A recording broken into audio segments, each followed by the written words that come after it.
ఇక సంతోష్ రావు గారి గురించి 2 నిమిషాలు చెప్తాను, అంత పెద్ద సీనున్న మనిషి కాదు కానీ చెప్పాలి. ఎందుకంటే కూరల ఉప్పు ఎట్లుంటుంది ఈయన అట్లా అన్నట్టు, ప్రతి దాంట్లో చెడగొట్టడానికి కొంచెం ఉండాలి కదా అట్లాంటి వాడు. కాబట్టి చెప్పక తప్పదు ఈయన గురించి. చెప్పులో రాయి చెవులో జోరిగా అంటాం కదా అట్లాంటి టైపు, కాబట్టి ఖచ్చితంగా చెప్పాలి.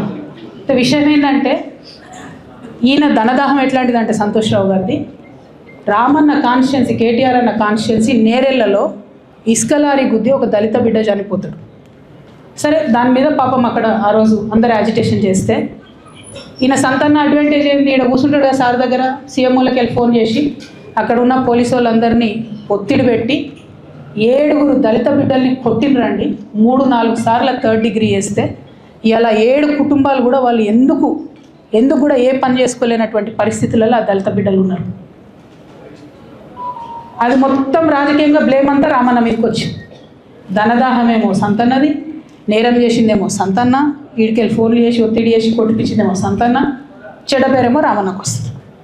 ఈ ఎగ్జాంపుల్ చెప్పడం కోసమే నేను ఈయన గురించి చెప్తున్నా, వేరే ఏం లేదు.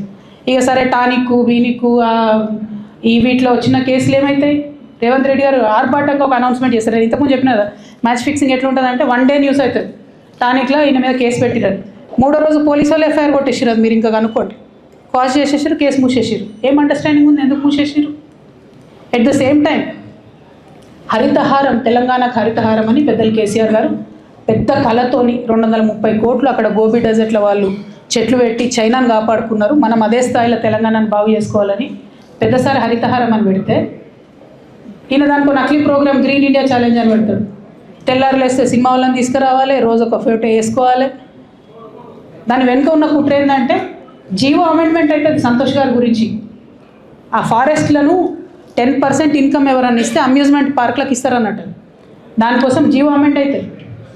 దానికి ప్రభాస్ గారిని, చిరంజీవి గారిని, అనేక మంది సినిమా స్టార్లను మోసం చేసి వాళ్ళని తీసుకుపోయి వాళ్ళతో ఫోటోలకు పోజులు ఇప్పించి ఫారెస్ట్లను కొట్టేయాలని ప్లాన్ అయినది.